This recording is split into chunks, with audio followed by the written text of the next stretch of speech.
All right, y'all. You got your mandolins? You got them tuned up? Hope so. If you don't have your mandolin in hand, and if it's not tuned up, then I invite you to do so.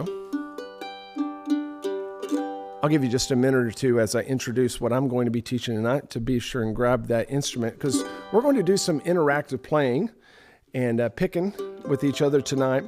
You know, the theme for tonight's lesson was, well, the big theme is how to be a better mandolin player, but the sub-theme is about how you can use scales to really improve your playing in all aspects. I mean, you're, writing your own breaks, coming up with arrangements, creating licks that you might not naturally think of by importing scale ideas, but also, and especially, relying on scales to help you improvise whenever you're faced with a tune that maybe you don't know. And I think that deep down, that's what a lot of pickers really want to learn, right? Because we go to these events like jams, things of that nature, and we play with other people, and inevitably something's going to be played and passed around the jam circle that we may not be familiar with.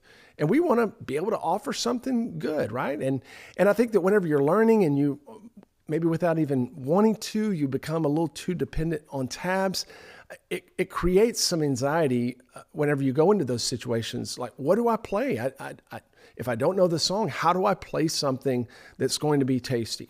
That's what I want to address tonight in the first hour of our instruction here, is how to listen to a song that maybe you've never heard before, and then you can use scales to try and play something that is tasty. Okay, so I am going to cover a song tonight called Golden Slippers.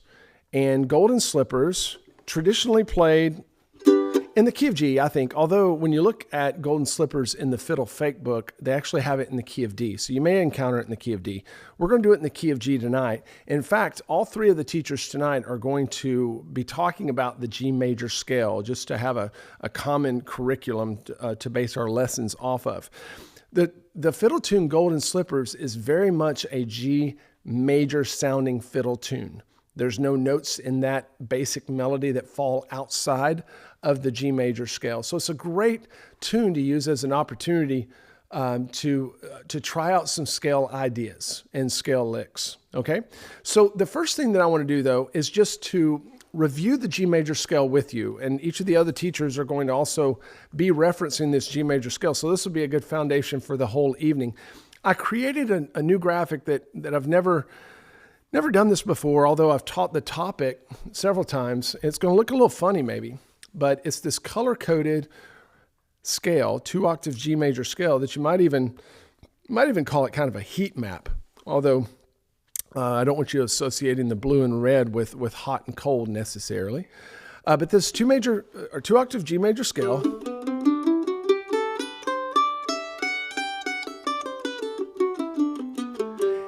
and in that G major scale, there are some chord tones that we're going to be talking about. Now, when we talk about chord tones, what do I mean? Well, I mean, with a G major chord, most of you have learned how to play that open G major chord. There are 3 different tones that we're playing. Okay, we're playing G as the root. We're playing the 3rd, which is a B note. And we're playing the 5th, which is a D note. And depending on which inversion, which chord shape we're playing, we can get those 3 different notes in several different places, right? Either with our chop or our open chord, this or that. So the G, the B, and the D are in the major scale, of course. And the way that you can easily find those in this major scale are the blue notes. So if you look at the very first note, and then the 3rd note, the 5th, look for the notes that have blue in the center. Those are our G major chord tones. And what that means is that whenever we're playing a song and it's in G major and we're playing over a G chord, those are the notes that are going to sound most at home over those measures, okay? So we'll demonstrate that here in just a little bit, but that's just an easy way to think about it. Those are the notes that are going to sound at most home, because the band, the backing track, is playing a G chord, and we're playing notes in the scale that are the same as the chord tones that they're playing, if that makes sense. Now, when we're talking about in the key of G, there are two other major chords that are most commonly encountered. We're going to have our C chord, and we're going to have our D chord. And these are diatonic chords. What I mean by that is that those chords are made up of notes that are in this G major scale as well. And they're also color-coded. So if you look at the notes that have yellow, those are the C chord tones. The open G, the 5th fret of that G, 2nd fret, 5th fret, 3rd fret, open, and G. And I see someone asking if this is going to be downloadable. Absolutely. This will be part of the resources that I will include in the lesson recording whenever I send it out. So anything that's shown on the screen is going to be included. All right. So you'll notice that there's some of the notes that have two colors. Like take the first note, for instance. That's a G note. And it has a blue center, telling us that that is a G chord tone, but it has a yellow ring around that, meaning it's also a C chord tone. So this is interesting, right? Because we have several notes in the G major scale that are going to sound at home on different chords. Our G note is going to sound great when a song is playing a G chord. It's also going to sound great whenever we're playing a song that has a C chord. And the same is true for the D chord. Check that out. D chord tones are in red. So we've got the 2nd fret, the open D, the F sharp. So whenever you get this downloadable resource, you can practice just playing through those chord tones. And what you're going to find is that you start to play what are called arpeggios. So for G, for C, and for D. Okay, and I just played all the notes in my G major scale. I just played them rather than a melodic scale going up and down. I played them in arpeggios by the chords that make up that key. Now, when you talk about other chords that we often find in that key, like an E minor or an A minor, those also fall on that scale diagram. They're just going to be coded a little differently. I won't get too deep into that. But if you think about like an A minor, what notes would those include? An A, a C, an E, A, C, and E. So they're going to meld together the notes from D chord tones and C chord tones. That's pretty cool. E minor is going to do the same thing. E minor is going to bring together the tones that you would find in a G and a C. Interesting. Okay, so we start to see the relationship that these various chord tones have with one another in the major scale. That's why it's so important to know our major scales, right? Because the major scale is the language that's being spoken for the song when it's in that particular key most of the time. We're going to look at several examples of that tonight. Okay, so let's now do a little bit of role playing. Let's say that I showed up to a jam and I've got my mandolin out and people are requesting songs and someone says, I want to play the song Golden Slippers. Let's play it in the key of G. Let's imagine that me as a mandolin player, I do not know that song Golden Slippers, but I do know that I'm probably going to be expected to take a break on that. What do you do besides maybe run to the bathroom or fake an emergency phone call? Well, you sit there and you figure out what the song is and you figure out how to play a break. And that's what we're going to do together right now. So the first thing I'm listening for is, well, what key are we in? And they say, well, it's in the key of G. All right, very good. So the first thing I'm going to think about is, well, what are my normal chords that I'm going to find in the key of G? It's probably going to have a G in it, of course. It's probably going to have a C chord. It's probably going to have a D. It might have an E minor or an A minor. And maybe it does have one of those weird extra scalar chords like a E major, maybe an F chord, something like that. It could have some of those, but I've already narrowed the chords down to probably their usual suspects before the song ever begins. I'm probably not going to be surprised by what chords are there. Okay, and then I think, well, what scale am I using? Well, it's in the key of G. I'm probably using my G major scale. So before the song ever kicks off, I know my G major scale, and I know my chords that are probably going to be included in that particular song. Okay, So what do we do next? Well, whenever the song kicks off, the first thing that I'm going to be listening for probably is the chord progression. Okay? So I want to know which of those chords are there and when do they fall? How long are they there? And as I'm gathering that information, I'm also listening to the melody, of what's being played. But would you believe me that I would say that I think the chords at this stage are a little more important than the melody. Not that the melody is not important. Oh, for sure it is. I think the chords are a little bit more important because I've got to be able to know what the chords are if I'm going to provide some musically meaningful notes to play. Now, I can take guesses at the melody. I can stab for it. I can explore for the melody. But knowing what the chords are underneath that are going to give me the information that I absolutely must have. Okay, so let's do that. Let's imagine we're at the jam, and what I'm going to do is I'm going to pull up the chord chart here, and we're just going to listen through. I'm not going to play the song, the melody of the song. We're just going to listen through the chords. And why don't you play along with me, just playing the rhythm as I pull it up here. Key of G. This will be 100 beats per minute. Here we go.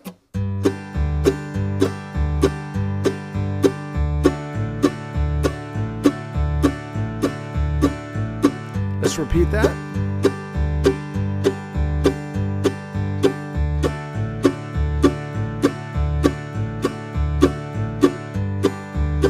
Now I'm going to stop right here because I realize that we are doing Nashville numbers, and some of you may be thinking, what in the world are these numbers? I'm used to seeing chords. Well, that's a really great question, so let me cover that really quick. The 1 is a G chord. The 4 would be a C chord. The 5 is a D chord. Okay, so let me try that again. I just wanted to explain that before we get too far into it. Start at the top again.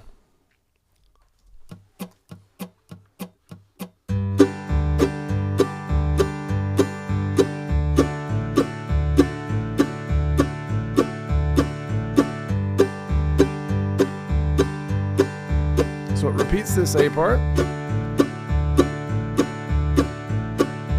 Now we're going into the B.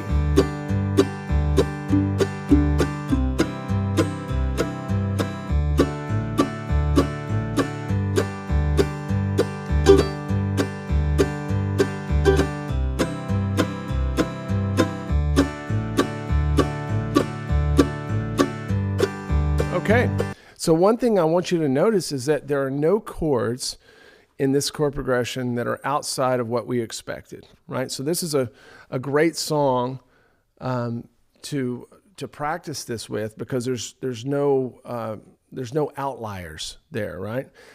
That's really, really good information. Let me tell you why. Because that means that my G major scale notes are going to sound pretty good over every measure of this particular song. Okay? There's going to be some of them that sound better than the others, but all of them are going to sound okay. All right, so let me demonstrate that for you. I'm going to play along, and I'm not going to play the song yet. I'm going to play the G major scale. And I may play it all the way up 2 octaves and back down. I may do bits and pieces of it, but I want you to just listen to the G major scale and how it falls on this chord progression. And I'll tell you what we'll do. Let's just break this down into the A part first. And I'm going to slow it down just a little bit. And I'm going to play through it once, just playing some G major scale. And then I want you to do the same thing. So I'll just chop the next time through and we'll just trade back and forth. You got your mandolins? Here we go. I'll do it first. I'm not playing any tab. I'm just playing through my G major scale.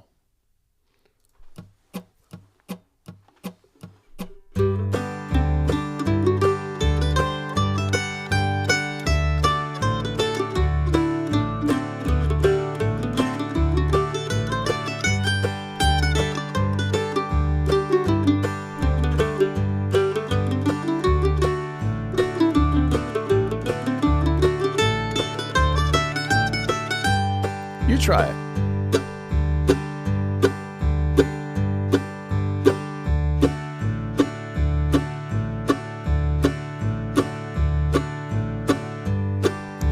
major scale.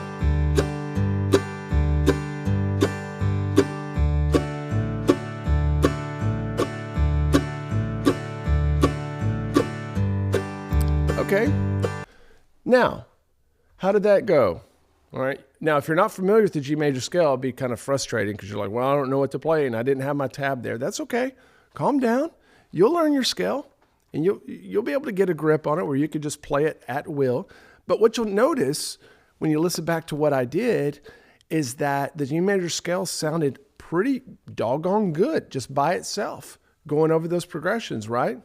I mean, there's not a particular melody that we picked out, but there were certain times where some of the notes really satisfied the chord better than others, but sounded okay. Let's try something else. Let me get a little bit more specific with the scale. What I'm going to do is this time I'm just going to play notes that are the chord tones of the chords that are being played in the song. Okay? So that would kind of be our next step. All right, let's say that we have complete mastery of the G major scale.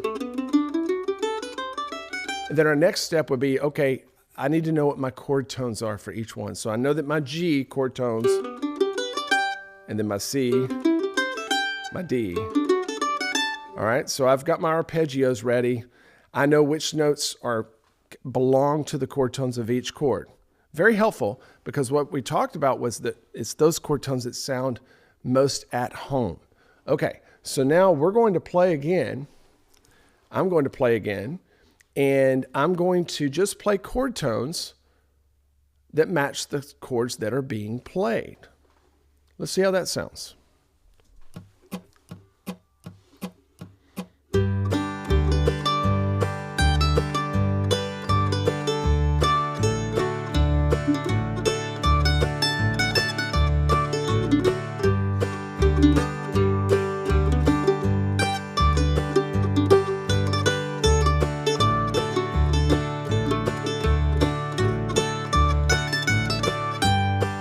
You want to try?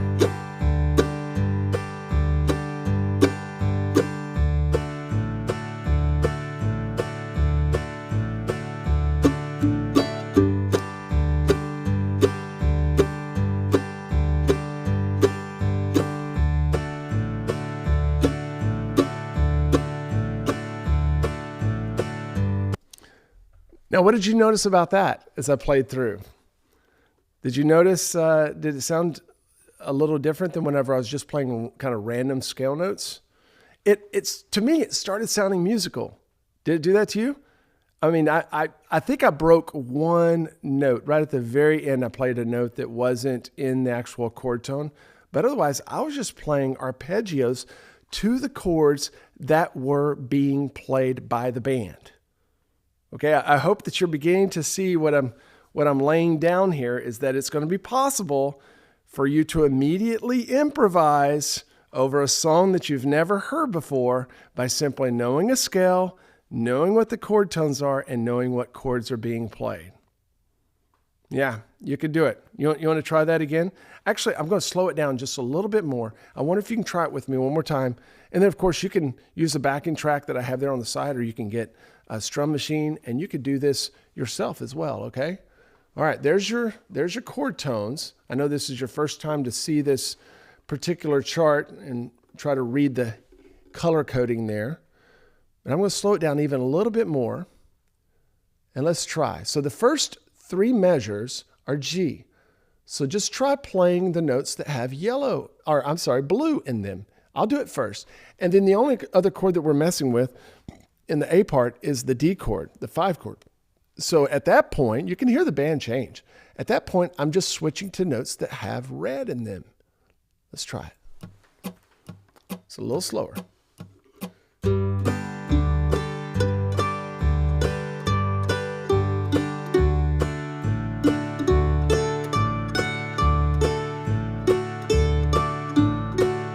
You try.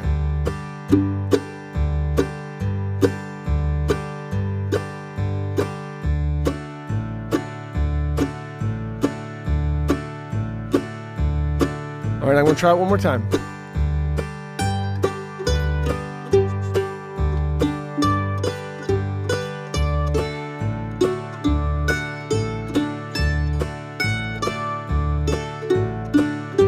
You try.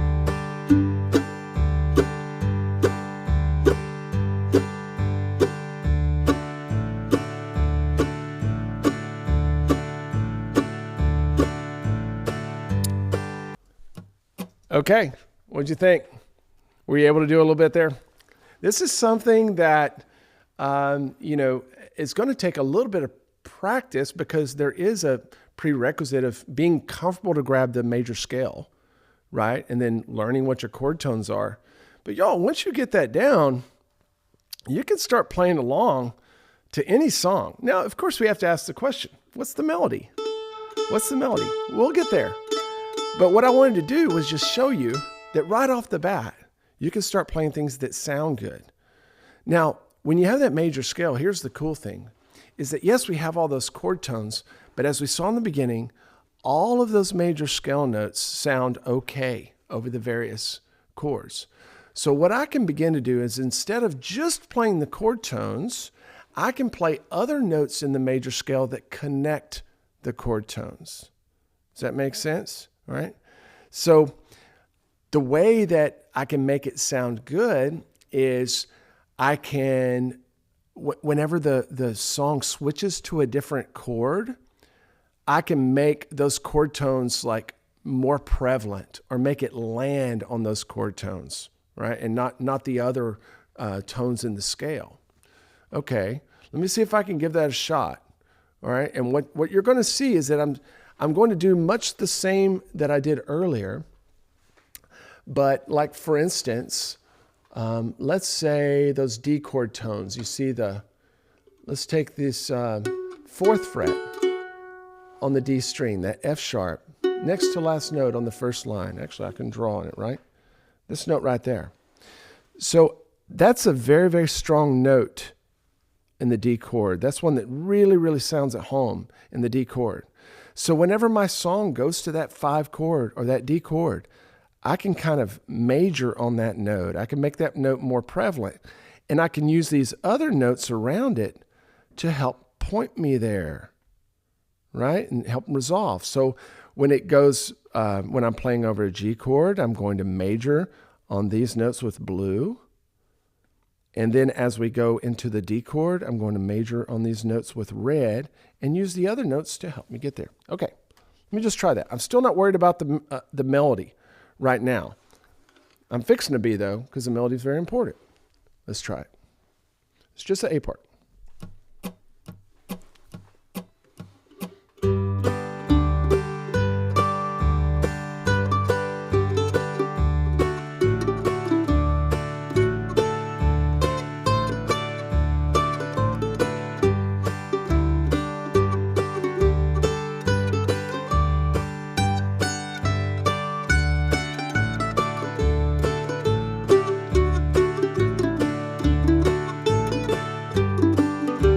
Okay, you try it.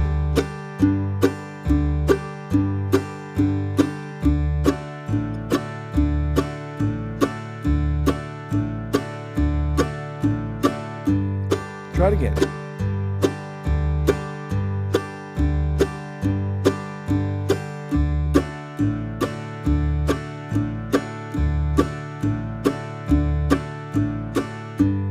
Okay, that takes some practice.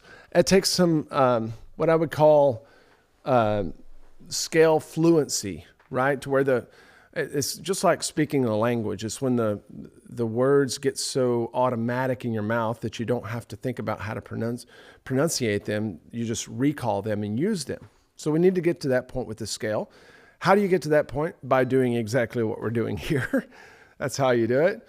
I hear people, when I go through this exercise, sometimes with my students, they say, well, I can't do that because I don't know the scale. I'm like, well, this is how you learn the scale, right? You take a moment to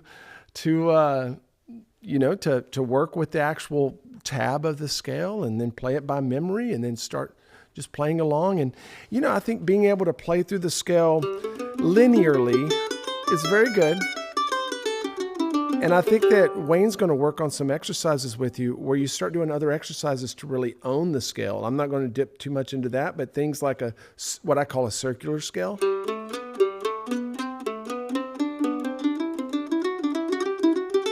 right? That begins to build this fluency with your fret hand where you know where those scale tones are. Okay, so worst case scenario, I'm in a jam, the fiddle tune kicks off, a person or two people in front of me, it gets to me, I don't know the melody yet, but I know it's in the key of G. I know now after having listened to it a couple times that it's just doing the 1, 4, and 5 chord, the G, C, and D. I know my G major scale. I know my chord tones. I can play something musical and pretty when it comes around to me. The pressure's off of me now to like play something, right? I'm not lost anymore. And you don't have to be lost anymore. You can know the scale, know the chords, and not be lost. And that's a really, really good place to be once you're there. Because that's a comfort level that you have. You know, no matter what song they play, some may be a little more, advanced than others, but I can figure out what the chords are and what scales go good, over and behind and on top of those chords. Now let's push a little further and let's say, I'm going to actually try to play the melody. Okay, what do we do in this instance? Well, I like to do what I call target notes. And I actually have a couple of lessons on the website about this. I think they may actually be on guitar. I don't know if I've done it on mandolin. But this is what I do in real life when I'm trying to play along with a song with somebody is I will essentially summarize the melody in my mind. Because a lot of the fiddle tune melodies can be pretty ornate and can jump around a lot. What I like to try to do is distill the melody down into the notes that really, really matter. And for whatever reason, in my mind, I'm not saying that you need to do this, but in my mind, I almost see like a topographical map of the song and what the melody is doing, or almost kind of like an XY, if you remember from geometry chart, right? Where I'm seeing the waypoints being charted out across the x-axis. And I'm listening for what that melody is doing and what's the highest that it's going? What's the lowest that it's going? Are there some really interesting intervals in the song that make this melody very unique? Because we would want to try to catch those, right? I also like to think, okay, when we're on a chord, especially right when we start the song, is there a chord tone that the melody seems to be centered around? You know what I mean? So this song starts on G. So the melody is probably going to immediately kick off on either the G, the B, or the D note. Those are the chord tones of the G chord. Which one is it going to? I mean, you hear a lot of bluegrass songs that do this in the key of G, right? What is that doing? That's climbing up to the D, to the 5 of the chord. Sometimes it goes to the 3. Right? Or sometimes it walks right up to the 1. We can all think of examples of songs that start off on the 1 or the 3 or the 5. So I'm just going to make a note of that. Because it's funny, whenever you play a solo to something for the first time and you're improvising, it seems as though if you start off on a melody note that's correct, and then you play the changes, is what people say, or play the chords. So you're playing things that are pretty over the chords. And if you hit any of maybe an outlier or two, if the melody does something weird, if you can kind of hit at that, and then if you can end your solo on that root note, people will think that you've played a pretty good solo. And the truth is you probably have, right? So what's so very important to me is that I start that solo off on the right melody note. And I have opportunity to do that when I'm playing with other people. I can listen, and I can even noodle on my mandolin. So what I'm going to do for you is we're going to go back to the chord progression, and I'm actually going to play for you the most basic melody of Golden Slippers. And then we're going to talk about something called target notes. And what I'm going to do is actually bring up the tab for you of that basic melody. I'm cutting off one of the measures at the bottom of the page, but you'll get it. And again, this will be downloaded for you. or you'll be able to download it. All right, now I'm going to play along. You're welcome to play along with me. If you want, I'm going to speed it up just a little bit. Here we go.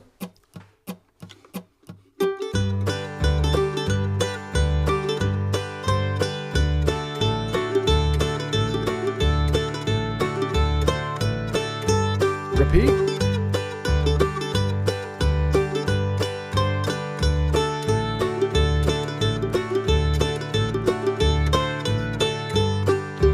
B part.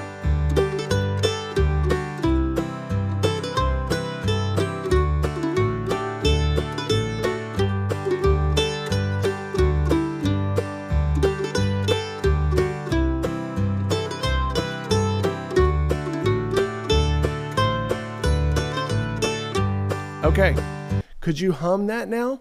After hearing it, could you hum that?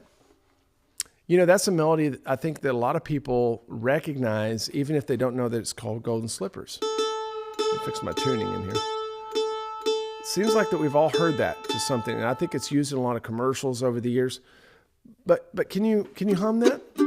If I'm just playing that rhythm for you, could you go back and do that? Let's try. Do do do do do ba do ba boo bum bum ba ba da bum bum bum ba da dun dun dun da dum bum ba da dun dun dun dun dun ba dum bum bum bum bum ba da dun dun ba da dum bum bum ba da dum bum bum ba bum bum. You see what I've done? Are you able to do that? What I'm doing by humming that is I am distilling that melody down to what I call target notes, right? I'm not humming and singing or whistling every single one of the eighth notes that are in that melody. What I'm doing naturally is I'm picking out the most important melody notes that are happening in that song, and those are the ones that I'm communicating to you.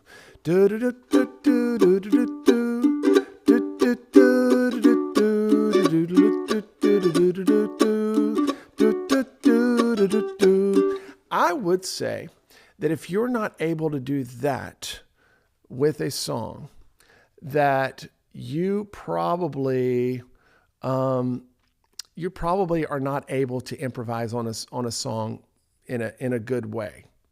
I think that you probably you can still play along with changes and stuff, but until you can own that melody kind of in your heart to where you could hum those notes, you're probably not going to be able to improvise a melody solo for that. So let me just go ahead and show you some an example of what those target notes would be. So this is, if I was going to distill it down to target notes, this is what I would do, okay? Let's see. I'm going to play along now the chord progression. And if you want to try to play those target notes, let's see.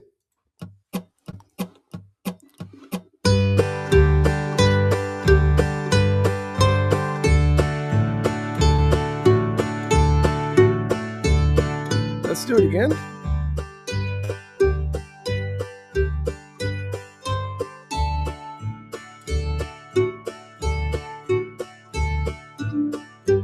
Okay, cool. So do you think that maybe you could, in a real life scenario, be able to kind of do it pretty quickly, if not on the spot, like pretty quickly after hearing it through 2 or 3 times? I think you probably could with some practice, especially if you could hum it and then find those notes that you're humming. Do do do do do do do ba doom boom boom boom.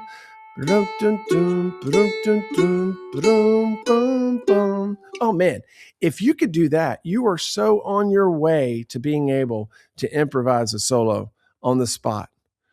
In fact, even if we had just this information, let me show you what we could do. We could take that and just start doubling up and tripling up some of these target notes to make a solo. Listen.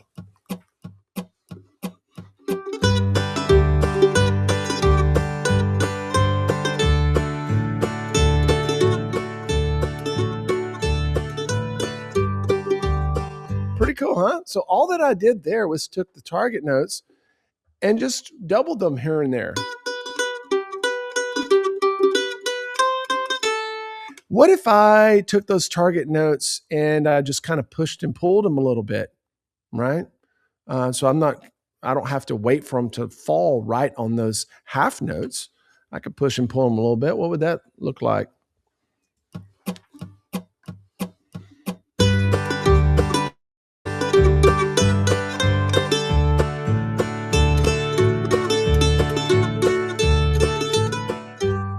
All right, so I introduced a little syncopation in there. That sounds pretty good. All right. Very cool. Oh, now I've got my knowledge of the major scale, don't I? Right? Including all those connecting notes, and I know what my chord tones are. Oh, now I can start doing some other ideas. I could start doing things like this.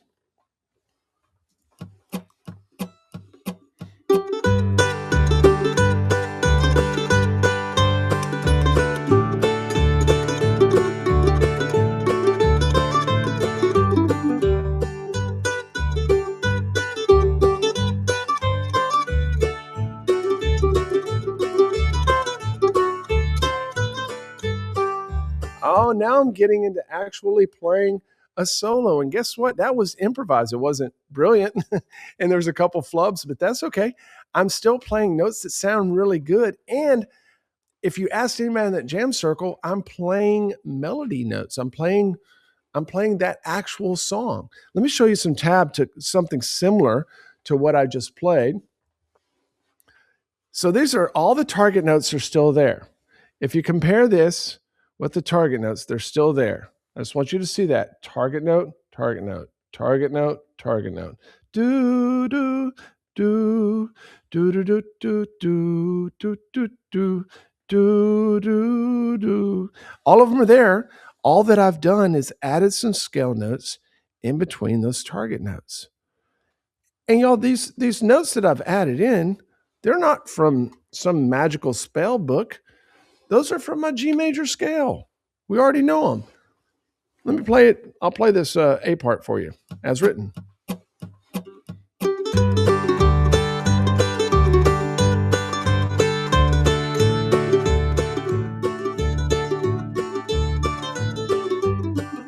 Pretty cool.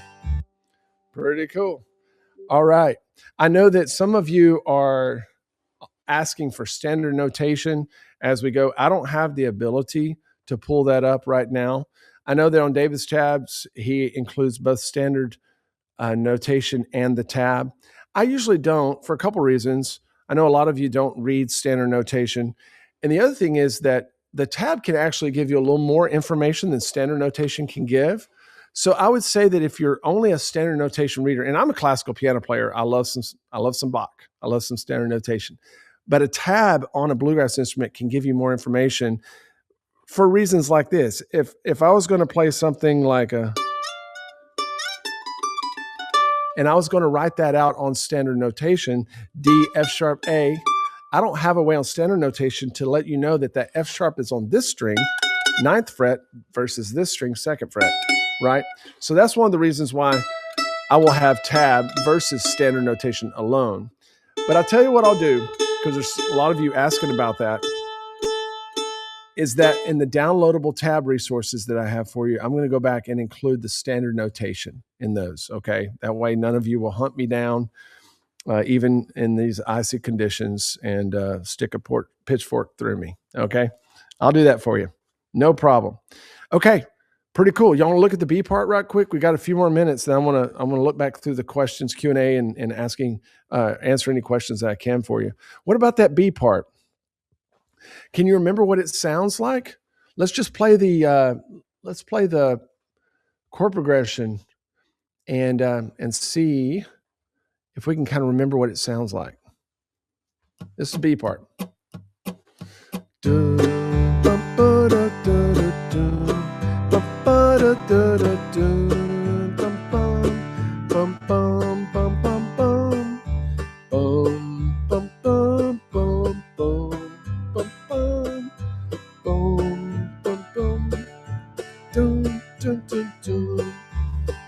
Okay, So if I remember correctly, it starts out, the A part started on this B note, and the B part goes down low,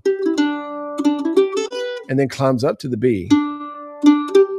Okay, it seems like that would be a pretty important melody piece to include. And then we get kind of some mirroring of the notes, some harmony of the notes happening when we go to the various chords. When it goes to the C, it kind of does the same move. Instead of here and here, then it goes here.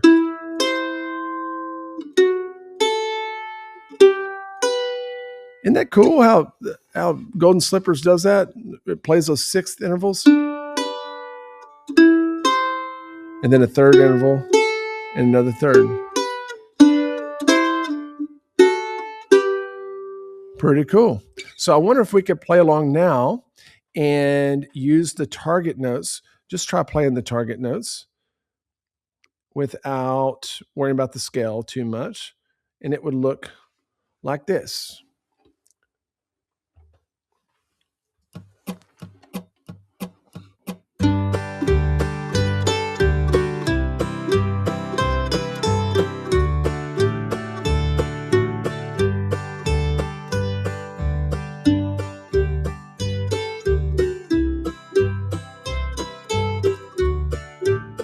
Changes a little bit right here.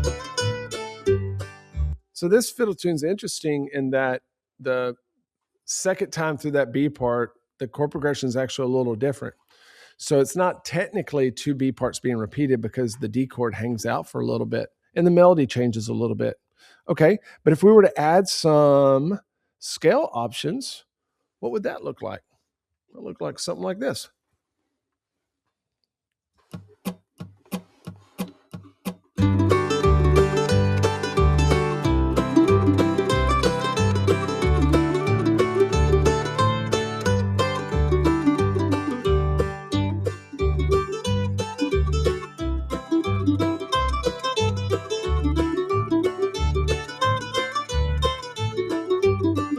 Pretty cool.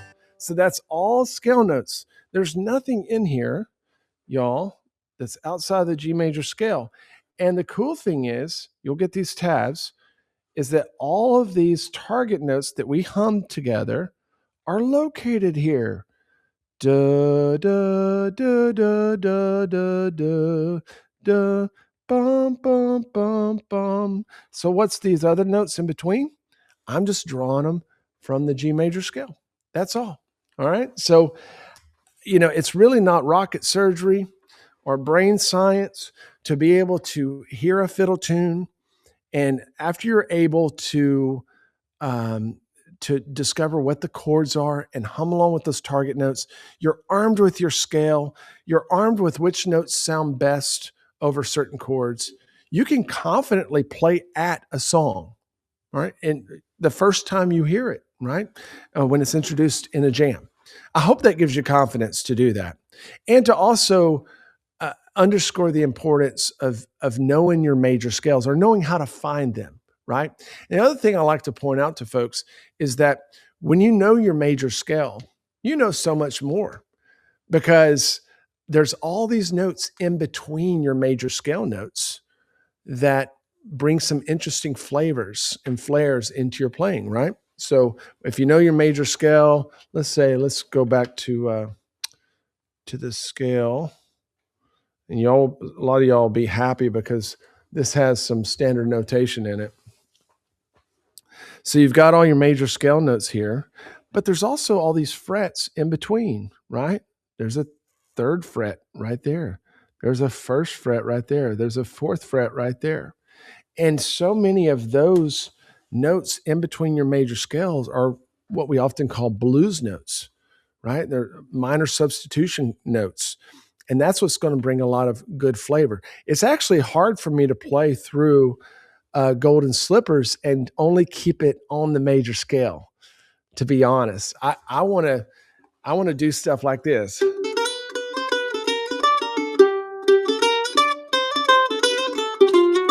Right? I'm wanting to bring in some of those minor thirds for all three of those chords here and there. But my point was that even with just the major scale, you can play some really tasty, beautiful stuff. And if you want to learn some of those more bluesy type things, I've got that available to my Gold Pick members for a lesson for this song that I produced not too long ago. Okay, now what I want to do is I want to be faithful to the clock here so I don't draw things out. I want to look back through the some of the questions and try to answer those for you. I know there's been a lot that have gone by as I've been teaching. So if you want to re-enter those questions, I'll be looking for those. Jim Joyner asks, is there any way to get a copy of the first virtual Mando camp? There is not right now. I may open that back up for sale in the future. And I can keep you posted about that. But it's just for the, to make sure that I take care of my guest teachers. I don't offer the sale of those camps outside of these times because I want to make sure that that those guys are paid well and all the accounting's good. Let's see, where's some other? A lot of people are asking about that. Okay. Are target notes usually on the first beat of the measure? Well, what's interesting there is that with this particular song, Jim, when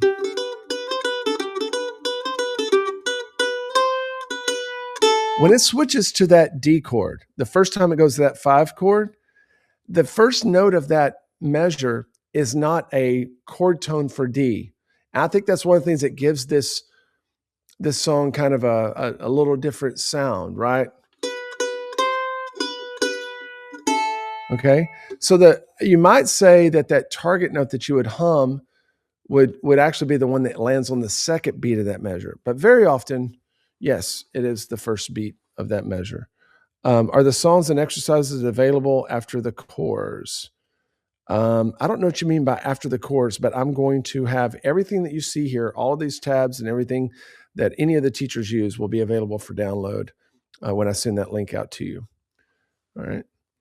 Thank you, John. I may do that. I may open that camp back up at some point and do some resales on that. Yes, you're going to get, Jubilee, you're going to get everything afterwards. I'm just reviewing some of these comments and questions. Then we're going to do a giveaway here in just a bit. All right. Very good. Okay, Margaret says, what do you recommend as a simple exercise for people like me who have trouble hearing and identifying the chord changes? That's a really good question. And I want to also ask the other teachers about that too when they're on board. I have some lessons on my site that are called ear training lessons, and they're on guitar, but you can do them for mandolin.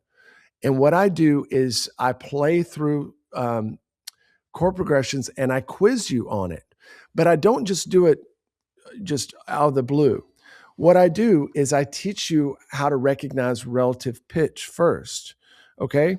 So for instance, if I were to sit here and say, this is a G note, can you sing that with me? Margaret, nobody else can hear you. I want you to sing that with me. Love.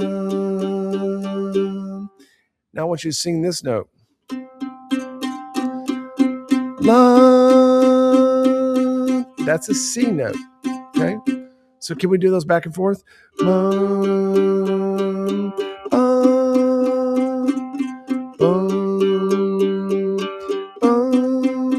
Okay. So now we establish in our ears what the relationship is between those two notes. And that will help us begin to hear when you hear chords like this.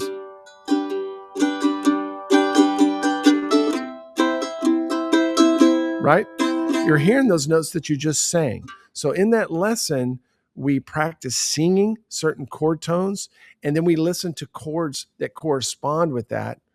And I just keep building as we go through that lesson. I can't remember exactly what that lesson's called. Michael can probably remind us of that. Yeah, it might be interval training, something like that. But that's a very, very helpful lesson. All right. Kate says, thank you for pointing out the target note trick. It's magical. I've never made the connection out loud, but I've probably been doing it for a while and didn't realize it. Yes. Is there a theoretical definition of target notes or just the main notes you hear in the melody? I don't think there's a theoretical definition, Debbie. I really do think it's just the notes that stick out to you, which may be a little different for you than it is for me. Just like if we recount a story that we've heard, we may include some details that others do not.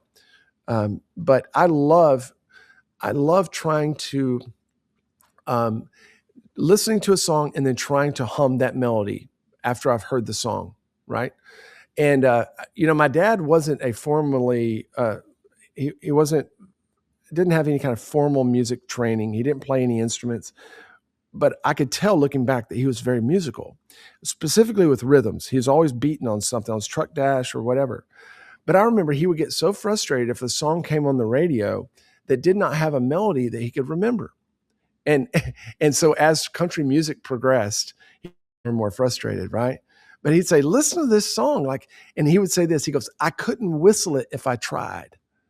And I always thought, I'd say, Dad, but I like this song. What do you mean? And now looking back, I know what he means. Like he was attracted and drawn toward melodies that he could replicate and that he could enjoy after the song is over with. And I think that that's what makes a good fiddle tune too, right? So it's really good practice to listen to fiddle tunes or even singing songs and just try to hum those back. And I will again say that until you can do that, until you can hum a song back without being played, you haven't internalized that melody, and you're not to the point where you can really improvise over that melody in a way that you want to be able to. Okay. Guitar E training key of C 145. Thank you, Brian. Thank you. Off course topic, but do you sell the Northfield Heirloom Deluxe cases? Yes, I do. If we can get some extra ones in, you just need to reach out to the guys at the store and we can try to find one for you. I love how you did the target notes, melody, and fill-in notes. Very good. What are your thoughts on using the target note approach when trying to transpose someone's solo and make it your own? Yes. Very good. Absolutely. All right. One more question, and then we're going to wrap it up for my lesson. Tim asked, would you possibly say target notes are the minimum number of notes to use to play the entire song and still have the melody recognizable? What a great definition. There's your theoretical definition. Somebody asked for that earlier. The theoretical definition are the minimum number of notes to use to play the entire song and still recognize the melody. Very good. All right. I've really enjoyed my time with y'all. Let's join back here at 6:10 with my next guest, David Benedict.